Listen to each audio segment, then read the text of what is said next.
Hello, I'm Olivia, a 40-year-old woman, and I have quite a story to share. It revolves around my ex, who, despite still being legally married, I consider my ex-husband due to the betrayal he inflicted on both me and our daughter 4 years ago. Back then, when my daughter Kimberly was just 14, we faced financial struggles because my husband recklessly squandered our money. This caused considerable tension in our household, and we found it challenging to make ends meet with only one salary. Despite my efforts to shield Kimberly from the harsh reality, she began to sense that something was awry. She started harboring resentment towards her father for his irresponsible spending. The breaking point came on a cold and rainy June 16th afternoon when he left for good. Although he had left us alone for months in the past, this time it felt permanent. As a full year passed without his return, Kimberly and I developed a strong disdain for him. In the face of adversity, I assured my daughter that I would step up and make sure she lacked nothing. I quit my job and delved into affiliate marketing and content writing. It took about a year, but I managed to build a comfortable life. I became a homeowner and even bought a luxurious car for Kimberly and me. My dedication to hard work didn't go unnoticed by Kimberly, who, inspired by my example, decided to pursue a career in online content creation. She flourished, amassing a following of 90,000 on Instagram, TikTok, and YouTube. In this digital era, turning her lifestyle into a source of income turned out to be a rewarding endeavor. I am immensely proud of her. However, as is often the case in life, what rises must eventually fall. Sadly, we recently experienced the loss of Henry, my former father-in-law and Kimberly's grandpa. The news devastated us. Despite Ben leaving us years ago, we remained connected to his parents. They were good people who supported us through financial hardships and emotional turmoil. Henry, in particular, struggled deeply with Ben's actions. While the rest of us had given up hope, Henry clung to the belief that Ben would one day return with an explanation to mend our broken hearts. As absurd as it seemed, Henry's compassionate nature couldn't fathom any other outcome. Unfortunately, he never witnessed such closure. His passing, though after a long and fulfilling life, was undoubtedly hastened by the silence from his son. Kimberly and I attended the funeral, where we found solace in each other's embrace alongside Aria, Kimberly's grandma, and my ex-mother-in-law. Despite the somber atmosphere, something inexplicable occurred. It was as if the cemetery's ambience, combined with grief-stricken faces, played tricks on my mind. In that moment, amidst the sorrow, I could have sworn I saw a ghost, a sight too bewildering to comprehend. My eyes must have deceived me, for in the distance, I glimpsed the specter of a man who had been absent from our lives for 4 years, my husband. Whether fortuitous or unfortunate, the mystery lingers to this day. I couldn't deny it any longer. It wasn't a mere apparition, it was my husband. Yet he resembled a ghost, unnaturally gaunt, as if all the life had been drained from him. I attributed it to the shock of his father's death.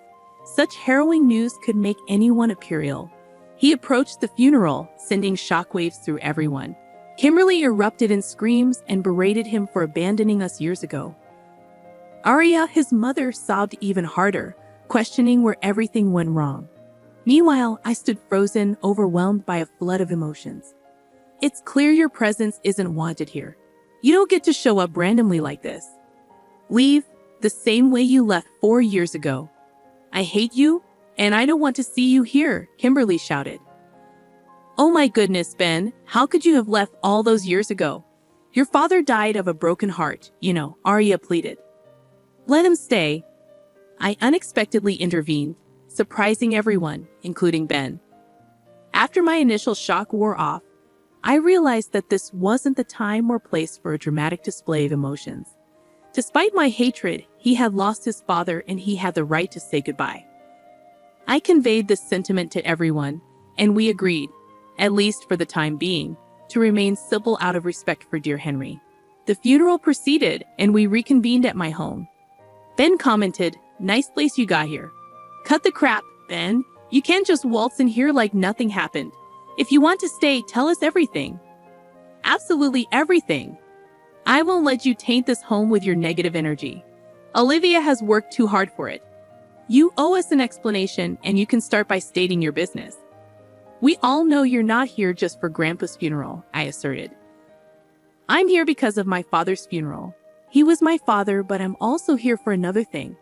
I'm here to collect my inheritance, Ben stated, prompting me to physically restrain Kim before she launched another verbal assault. Heads turned and murmurs filled the air as people sensed the brewing altercation. Fortunately, Arya managed to keep the crowd at bay while I led Ben and Kim to a quieter part of the house. I didn't mean to hurt you, my baby, Ben attempted to reconcile. Don't call me that. I'm not yours in any way. You forfeited that right when you left us to fend for ourselves without explanation. What kind of father does that? I tried to forgive you, but I can't, Kim retorted bitterly. Look, Kim Bolivia, I'm sorry about everything. I really am. But I desperately need the money. I'm in some hot water right now, and do you think we care about you and your problems? By the looks of it, you've fallen in with the wrong crowd. Are you doing drugs? I interjected. Ben hesitated, his pallor and sickly appearance suddenly making sense. At that moment, Arya joined us. Now that I've sorted everything out, Ben, can you please explain what happened? Your father waited for you all this time. He held on to hope that you would return one day with a good enough explanation to ease our doubts. So please tell me that you've come bearing some good news. I came here to get my inheritance money, Mom, Ben confessed. He's on drugs, Grandma.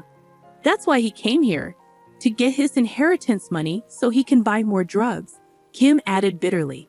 No, it's not like that at all. You were right about me hanging with the wrong crowd. Let's just say I was at the wrong place at the wrong time, and now I owe some people some money, Ben explained. How much are we talking about? Arya inquired. 50,000, Ben admitted. Whoa, that's quite a sum. So while Mom and I were struggling to keep warm and fed, you were messing around with shady people? Well, we won't help you with that. You made your bed, and now you have to lie in it, sweetie. I concluded, disappointment evident in my voice. I know you're upset, but please, let's just... Are you trying to defend him right now? He left us, Mom. I know, Kimberly. He didn't just leave you, okay? He left me too. He left your grandmother and he left Grandpa too. He broke all of our hearts, and we don't ever have to forgive him for doing that. But clearly he's learned his lesson, right? I mean, just look at him. It's so crazy how I was defending him so wholeheartedly back then when, in the end, it was because of me that he eventually did what he did. Shortly after the funeral was finalized, Ben was staying in a motel, and Arya and I, mostly Arya, would visit him to see if he needed anything. Kim refused to even see his face again. We just wanted to finalize his inheritance so that he could be on his merry way. Kim and I decided that we didn't want much to do with him, but Arya, seeing as she was his mother, obviously wanted to try and rekindle something. As the weeks went by, and the family lawyers authenticated Henry's will and assessed inheritance values, Arya brought Ben to the house to promote a civil environment among us all. As much as bitterness and hatred wouldn't do us any good, it was going to take a long time for us to be anywhere near that. Kim would sometimes come just to sit and not speak, but she mostly opted out of the whole thing. Finally, the lawyers informed us of the inheritance each person would receive, and by some lucky stroke of fate, it turned out that Ben's inheritance would amount to $50,000. Kim was infuriated. She didn't find it fair that the person who robbed her of her happiness for many years gets to be rewarded out of the blue. As much as she was an adult, she was still my baby, and I could understand her frustrations. Unfortunately, it wasn't up to her to decide whether he would get the money or not. Arya and I were seemingly nonchalant about the findings, and honestly, I just wanted this whole process to be done with so that I could go back to living my good life. As Ben was assimilating to this lifestyle, it appeared as though his demeanor changed. He went from shy, timid, and remorseful to slightly arrogant and cocky, especially when he heard that he would be receiving exactly what he came here for. I noted this behavior change but opted not to say anything and just chalk it up to the drugs he was doing. It was so sad to see a man who used to be so respectable end up like this. I just couldn't understand. A few more weeks went by, and Arya told me Ben's inheritance money is ready to be collected. He doesn't know about it yet, but I wanted to inform you beforehand. I know it's a terrible thing to consider giving such a large amount of money to an addict. The thought of what he might do with it is too distressing to contemplate. I'm so sorry, my child, but I just don't think I can handle giving him the money, only to see him disappear again. It would shatter the sliver of hope I have left for him. I can't be the one to give it to him. Please, can you do it? Of course, Arya. I can't imagine how hard this has been on you. It takes a different type of strength as a mother to witness such an awful thing happen to your baby. You've been strong for too long, Mom. It's time for you to rest. Please don't worry. I'll handle everything. Although I took on the task of handing Ben the money, I needed some time to compose myself and be at peace with any outcome that was about to happen. To calm myself down, ironically enough, I hid away in the attic where all the old paraphernalia of my previous life sat. I kept many things from the old house, finding solace in them. They reminded me of how far I'd come. The attic was the perfect place for me to sit and reflect upon the old and dusty plastic tea set we bought at a cheap yard sale when we couldn't afford proper dishes.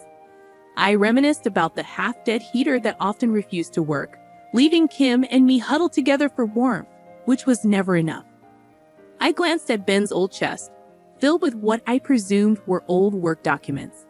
I'd never dared to open it, afraid of confronting just how much money was being drained from the household to fund his other seemingly more important lifestyle. However, on this day, the day I was supposed to give him the money, I decided that I couldn't be afraid anymore. I couldn't resist the urge to see what lay inside.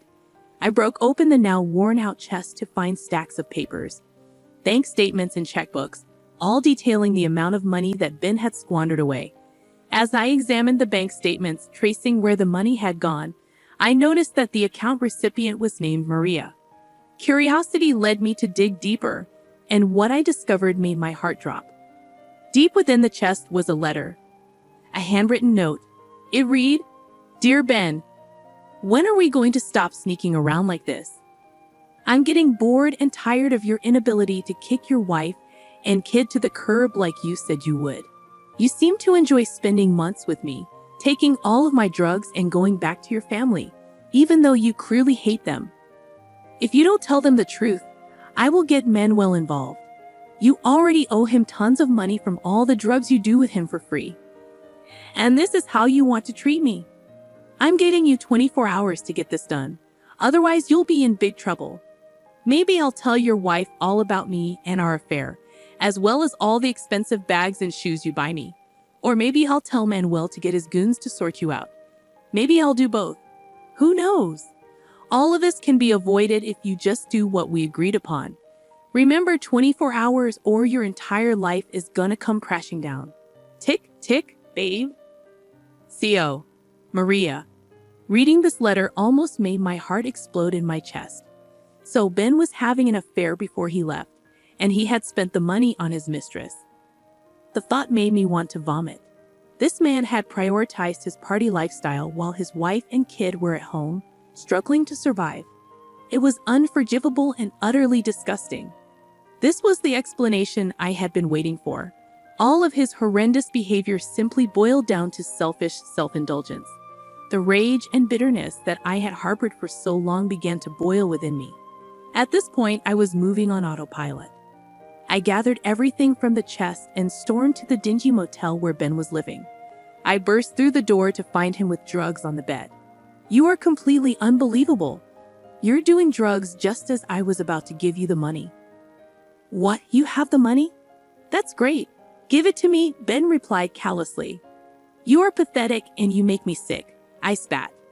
"Yeah, well, I don't care. Give me the money, Olivia," he demanded. "What is this?" I flung the papers at him, holding onto the letter I had just discovered. He froze. If he didn't look sickly and pale before, he looked emaciated now. By the time I finished reading, he was trembling. "You got this letter on June 15th, right? The day before you just up and left." "I'm gonna explain." No, Ben, you can't explain. The time for explaining is over. You're 4 years too late. I was sick, Olivia. I still am sick, as you can see. Stop all the excuses, Ben. You think I wasn't tired? You think I didn't want relief anywhere I could find it? We all make choices, Ben. You're a grown man, damn it. You left us because you were having an affair. It wasn't like that. Then what was it like? I never loved you. I never wanted that life. I never wanted to be with you. I just got with you and had the kids so that mom and dad could get off my back. I never wanted responsibility, and frankly, I don't care enough to rekindle or mend anything between us. Not you, not Kimberly, and not even my mother. I know it sounds awful to say, but it's the truth. Take it or leave it. Now give me my money. I can't say I'm surprised, actually. You've always been the evil villain to me, and that's all you ever were. Even now, as I look at you, you look like some demon from a comic book. You're disgusting. Olivia, I really don't care what you think about me. Just give me my money. You might not care what I think. You might not even care about what your mother and daughter think as well. But it appears as though a certain Maria and Manuel have a hold on you, even if it's just a little bit. He froze once more. Bingo. I take it that you managed to escape them. Right now, you're running with a new crew, and because you're a pathetic mess, you managed to mess up those relations also. He briefly nodded. Here's what's going to happen. You're going to leave this place immediately without the money. You won't get a single dime of this inheritance money. Consider this money reparations for Kimberly and me. You owe us that much, at least. What, are you crazy? Tom's gonna kill me if I come back without his money. That's not my problem. You should have thought about that before engaging with this stuff. And what if I refuse? Well, then I believe that someone with a very large following on Instagram, TikTok, and YouTube might just accidentally leak some very private information about you. You know, the type of information that can reach anybody, including people named Manuel and Maria. Additionally, somebody else with a very successful blog and website can write an article further exposing you to absolutely anybody with an internet connection. All right. I hear you loud and clear. Yeah, I'm giving you 24 hours to get all of your things and get out of here. Get out of this city, hell, get out of this state. Your presence isn't welcome here. You don't need to say goodbye to anybody. I'm going to tell Aria and Kimberly everything, as if their hearts haven't been broken enough. What a shame indeed. I don't even know what to say. How about Chio? Good luck. Let's hope your drug buddies don't rough you up too badly. Although now that I think about it, I don't care what they do to you. You've already been dead to me for 4 years now. He left town the next day. Thankfully, none of us has seen him since. I am just very content in the fact that all 3 of us have some closure on where Ben had gone and why.